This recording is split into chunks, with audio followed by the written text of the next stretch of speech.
The San Francisco Health Department is offering some J&J vaccine recipients a supplemental dose of Moderna or Pfizer. The FDA and the U.S. Centers for Disease Control currently have no recommendation for COVID-19 vaccine booster shots, even for Johnson & Johnson recipients.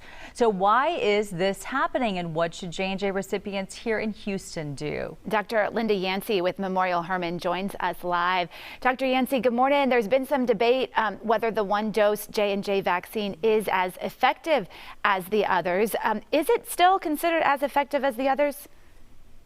Good morning. So the answer is yes. Right now, all three of the available vaccines are considered to be roundabout equally effective. Now, we are concerned about the fact that we may need boosters moving into the fall, but we're still waiting on guidance from the CDC for that. Have you heard anything about what's happening in San Francisco, and do you know why there? Because we certainly haven't heard anything in the Houston area about anyone else even considering doing that mix and match that we're hearing coming out of there. No, I think they jumped the gun a little bit. There have been some preliminary studies coming out of England about mixing and matching boosters, but we still don't have enough information to make a hard and fast recommendation.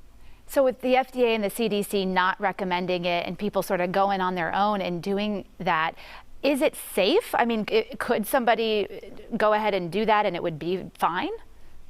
Well, it's safe, but it might not be as effective as we'd like it to be.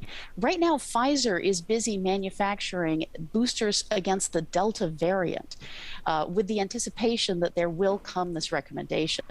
So at this point, I would say let's hold off, let's wait for the CDC to make an official recommendation, and then we can get a Delta boosters. Well, and I know that there are studies happening right now in Houston looking at that mix and match to find out if it will be effective. So we should know in the coming months what science says about it. Now let's talk about how long these vaccines last. Moderna and Pfizer have released data saying that they believe theirs is effective for 6 months, but a lot of people got that more than 6 months ago. What would you have to say to them now, especially since this Delta variant is surging? Yes, as someone who got a vaccine in December, I am following this with keen interest. So all vaccines wane slowly in effectiveness over time. Now, this waning is not from 95% to zero. We're talking 95% to maybe 89%. So that's why they're taking the time to follow the science to figure out when the right time to get a booster shot is going to be. And Dr. Yancey, we keep hearing that breakthrough cases are extremely rare and that we shouldn't really focus on those. That's what the Houston Health Authority said at the top of our show this morning. But the CDC really doesn't track them unless they were hospitalized or there were deaths in those people. So do we really have a grasp on how many breakthrough cases are really occurring and if the vaccinated are indeed spreading the virus to the unvaccinated?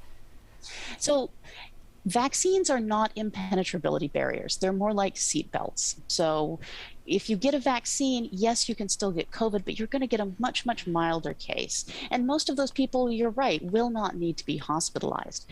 And while they can shed the virus, the vaccinated will shed the virus at much, much lower levels than the unvaccinated. And that's so important with the Delta variant, because the reason it's so much more infectious is the high level of viral shedding in unvaccinated folks. All right, Dr. Yancey, thank you for your time from Memorial Hermann today. Always a calming voice to give us all the info we need to know. Have a good one. You do the same.